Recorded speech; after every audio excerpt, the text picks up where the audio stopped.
एक संत थे। एक दिन अपने ध्यान साधना, पूजा पाठ, यज्ञ आदि से निवृत्त होकर जंगल की ओर जा रहे थे। उन्हें किसी दूसरे संत जी से मिलने के लिए जाना था। साथ में उनके साथ कुछ शिष्य भी थे जो उनके प्रिय थे। जाते जाते जब वे गंभीर जंगल में पहुंच गए तो अचानक कुछ आवाज सुनाई पड़ा, जैसे कोई कह रहा है, हमें बचाओ, हमें बचाओ। संत तो होते ही है बड़े दयालु, करुणा सिंधु, और तो और ये संत वेदों के ऋषि थे, उपनिषदकार थे, बड़े ही दयालु थे। आवाज सुनते ही वे अपने शिष्य को लेकर उस घने जंगल की ओर चल पड़े जिधर से आवाज सुनाई पड़ रही थी। चलते चलते जैसे ही उन्होंने उस स्थान तक पहुंचा तो देखा 5 प्रेत योनि खड़े हुए हैं और रो रहा है, कह रहे हैं, हमें बचाओ, हमें बचाओ।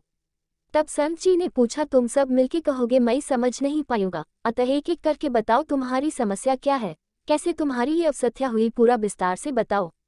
तब जाके पहला प्रेत योनि वाले ने कहना शुरू किया और बताया, मैं इस प्रेत योनि से पहले ब्राह्मण कुल में पैदा हुआ था। मेरे माता पिता ने शिक्षा प्रदान करने के बाद जब मैंने जिंदगी की दौर को संभालना शुरू किया तो मैंने अपना कर्तव्य का पालन नहीं किया। पुरुष सूक्त में कहा गया है कि ब्रह्मा देवता का मुख है, मगर मैंने अपने मुख का सिर्फ गलत ही इस्तेमाल किया है। ब्राह्मण के मुख्यतया 6 कर्तव्य है: वेद उपनिषदों का पाठ करना, शिक्षा लेना और शिक्षा देना, दान लेना और दान देना, यज्ञ करना और यज्ञ कराना। मैंने अपने जीवित काल में लोगों को शिक्षा नहीं दिया, परंतु लोगों को गलत और अनुचित शिक्षाएं प्रदान किया, जिससे समाज में गलतफहमी पैदा हो गया। मैंने दान बहुत ग्रहण किया, मगर दान कभी भी नहीं दिया, जिससे समाज में आर्थिक अव्यवस्था फैल गया। मैंने ही यज्ञ किया, न ही जजमानों से यज्ञ कराया, जिसके कारण समाज में वातावरण दूषित हो गया, आर्थिक संतुलन बिगड़ गया। स्मृति ग्रंथों में ब्राह्मणों के मुख्य 6 कर्तव्य सत्कर्म बताए गए हैं: पठन, पाठन, यजन, याजन, दान, प्रतिग्रह। इनमें पठन, यजन और दान सामान्य तथा पाठन, याजन तथा प्रतिग्रह विशेष कर्तव्य हैं। इसके अलावा समाज में एकता बनाए रखने की कला ब्रह्मा के द्वारा ही दिया जाना चाहिए, मगर मैंने ऐसा कुछ कर्तव्य पालन नहीं किया, जिसके कारण मुझे शरीर छोड़ने के बाद धरती ने ग्रहण नहीं किया और मुझे प्रेत योनि प्राप्त हुआ। इसके बाद दूसरे वाले प्रेत योनि ने कहा, हे महाराज, मैं भी इस प्रेत योनि प्राप्त होने से पहले क्षत्रिय वंश में जन्म लिया था। मेरे माँ बाप ने भी मुझे पढ़ा लिखा के बड़ा किया था कि मैं अपने क्षत्रिय धर्म का पालन करूंगा, किंतु मैंने ऐसा कुछ भी नहीं किया। वैदिक साहित्य में क्षत्रिय का आरंभिक प्रयोग राज्याधिकारी या दैवी अधिकारी के अर्थ में प्रयुक्त हुआ है। क्षतात् त्रायते इति क्षत्रिय अर्थात क्षताघात से त्राण देने वाला। मनुस्मृति में कहा कि क्षत्रिय शत्रु के साथ उचित व्यवहार और कुशलता पूर्वक राज्य विस्तार तथा अपने क्षत्रित्व धर्म में विशेष आस्था रखना क्षत्रियों का परम कर्तव्य है। क्षत्रिय अर्थात वीर राजपूत सनातन वर्ण व्यवस्था का वह स्तंभ है जो भगवान की भुजाओं से जन्म पाया और ब्राह्मण के बाद मानव समाज का दूसरा अंग कहा गया। योग क्षयेन त्रायते स क्षत्रिय। शूरवीरता, तेज, धैर्य, युद्ध में चतुरता, युद्ध से न भागना, दान, सेवा, शास्त्रानुसार राज्य शासन, पुत्र के समान प्रजा का पालन, ये सब क्षत्रिय के स्वाभाविक कर्तव्य धर्म कहे गए हैं। निडर, निर्भय, साहसी, बहादुर, देशभक्त, सत्यवादी, वीर धुन के पक्के, कृतज्ञ, युद्ध कुशल, मर्यादापूर्ण, धार्मिक, न्यायप्रिय, उच्च विचार रखने वाला तो है ही सदैव ही भारत माता की रक्षा के लिए अपना सब कुछ न्यौछावर करने को तत्पर रहते हैं। राजपूतों का एक बड़ा गुण ये भी था कि वे अपनी मान मर्यादा, आन बान सम्मान पर हर क्षण अपना सब कुछ दांव पर लगाने के लिए तत्पर रहते हैं। वैदिक साहित्य में क्षत्रिय का आरंभिक प्रयोग राज्याधिकारी या दैवी अधिकारी के अर्थ में प्रयुक्त हुआ है। क्षतात् त्रायते इति क्षत्रिय अर्थात क्षताघात से त्राण देने वाला। मनुस्मृति में कहा कि क्षत्रिय शत्रु के साथ उचित व्यवहार और कुशलता पूर्वक राज्य विस्तार तथा अपने क्षत्रित्व धर्म में विशेष आस्था रखना क्षत्रियों का परम कर्तव्य है। क्षत्रिय अर्थात वीर राजपूत सनातन वर्ण व्यवस्था का वह स्तंभ है जो भगवान की भुजाओं से जन्म पाया और ब्राह्मण के बाद मानव समाज का दूसरा अंग कहा गया। वैदिक साहित्य में क्षत्रिय का आरंभिक प्रयोग राज्याधिकारी या दैवी अधिकारी के अर्थ में प्रयुक्त हुआ है। क्षतात् त्रायते इति क्षत्रिय अर्थात क्षताघात से त्राण देने वाला। मनुस्मृति में कहा कि क्षत्रिय शत्रु के साथ उचित व्यवहार और कुशलता पूर्वक राज्य विस्तार तथा अपने क्षत्रित्व धर्म में विशेष आस्था रखना क्षत्रियों का परम कर्तव्य है। क्षत्रिय अर्थात वीर राजपूत सनातन वर्ण व्यवस्था का वह स्तंभ है जो भगवान की भुजाओं से जन्म पाया और ब्राह्मण के बाद मानव समाज का दूसरा अंग कहा गया। योग क्षयेन त्रायते स। क्षत्रिय की उपाधि से अलंकृत क्षत्रिय के लिए गीता में कहा गया कि मगर मैंने अपने क्षात्र धर्म का कुछ भी पालन नहीं किया, बल्कि मैंने प्रजा से गलत तरीके से धन कमाया, प्रजा का दुर्योग के समय उनका रक्षा नहीं किया, उल्टा उनके प्रति अत्याचार किया है। जब देश की बारी आई, देश के ऊपर शत्रु का आक्रमण हुआ, तब भी मैंने शत्रु पक्ष के साथ दिया, सिर्फ कुछ आर्थिक लाभ के लिए।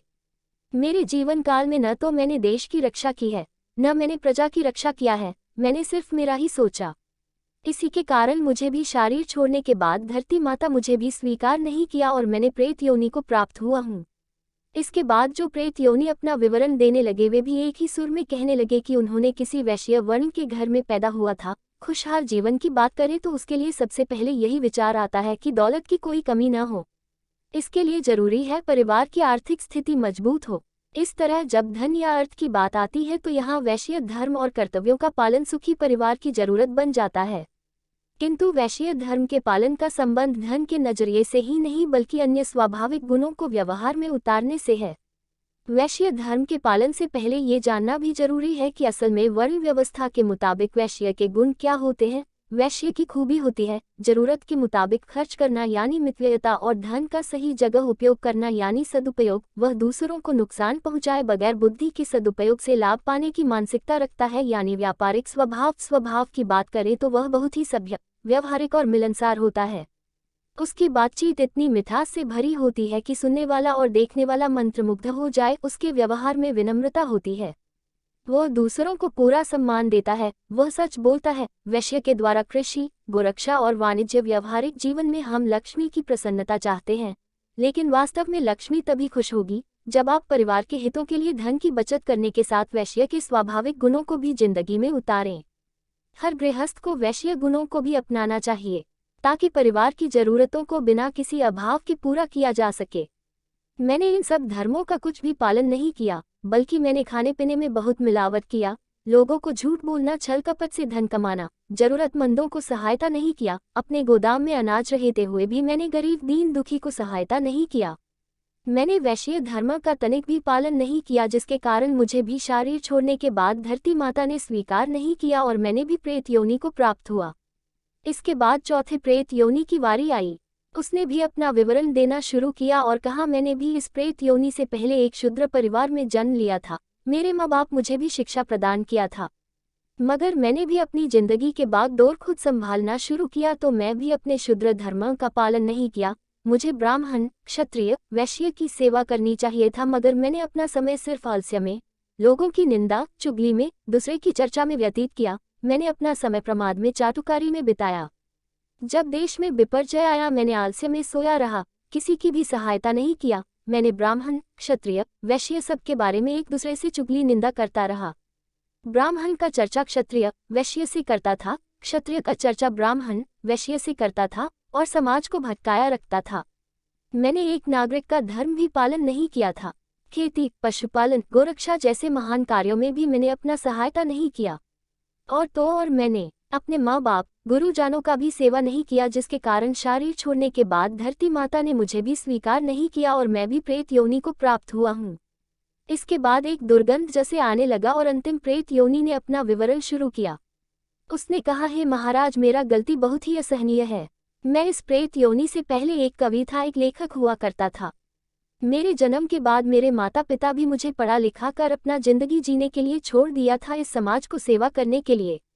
मैं लेखक बना, कविता और प्रबंध की रचना किया, जिससे मैं समाज को ईर्ष्या, द्वेष, परचर्चा, पर निंदा करना सिखाया। मैंने यौन संबंधी अति मनोरंजन कहानी भी परोसा, जिससे समाज में फैल गई, मगर समाज को एक गलत दिशा की ओर प्रेरित किया।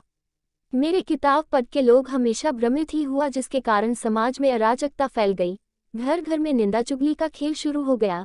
एक दूसरे को गिराने में आनंद लेता था, बेटे माँ बाप को अपमान करके खुश हुआ करता था। गांव में, शहर में बहन बेटियों के लिए सुरक्षित स्थान नहीं था। जैसे कलयुग का प्रभाव पड़ गया। मैंने एक अच्छा समाज का निर्माण कर सकता था मेरे लेख के द्वारा, मगर मेरे लेख ने समाज को गलत दिशा की और भेज की कुसंस्कृत कर डाला। इन सब प्रेत योनियों का जो सब मेरे पहले वर्णन किया, शायद इन सब का उद्धार तो हो सकता है, मगर मेरा उद्धार किसी हालत में संभव नहीं, और इसीलिए मेरा शरीर छोड़ने के बाद धरती माता मुझे भी स्वीकार नहीं किया। ये 4 जन तो प्रेत योनि को प्राप्त हुआ, मगर मैं शैतान की योनि को प्राप्त हुआ हूँ और इसीलिए मेरे शरीर से दुर्गंध आ रहा है। ये दुर्गंध मेरे शरीर का है। इसके बाद उस ऋषि ने कहा, अब तुम लोग सब मिलके बातों में ऐसा काया करूं जो तुम्हें लाभ पहुँचे और तुम इस प्रेत योनि से मुक्त हो सके। तब उन्होंने कहा, हे ऋषिवर, हम सबका उद्धार तब हो पाएगा जब आप संसार में जाकर हमारा ये कहानी लोगों से कहेंगे, जब लोग हमारा बातों को सुनेंगे और हमें घृणा करेंगे और साथ ही अपना कल्याण के लिए अपना अपना स्वधर्म का पालन करेंगे वेद और शास्त्रों के अनुसार, जिसके कारण एक सुसंस्कृत समाज का निर्माण होगा, तब जाके हम लोगों का उद्धार होगा। इसीलिए हे मुनिवा, आप कृपा करके हमारा ये दास्तां समाज जाकर कहिए।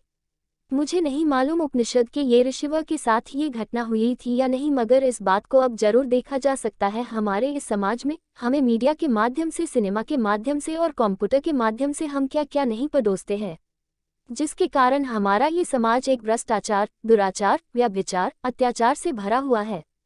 क्या हम बन सकते हैं एक सही समाज सुधारक या समझ सुधरने के लिए सहायता कर सकते हैं? समाप्त।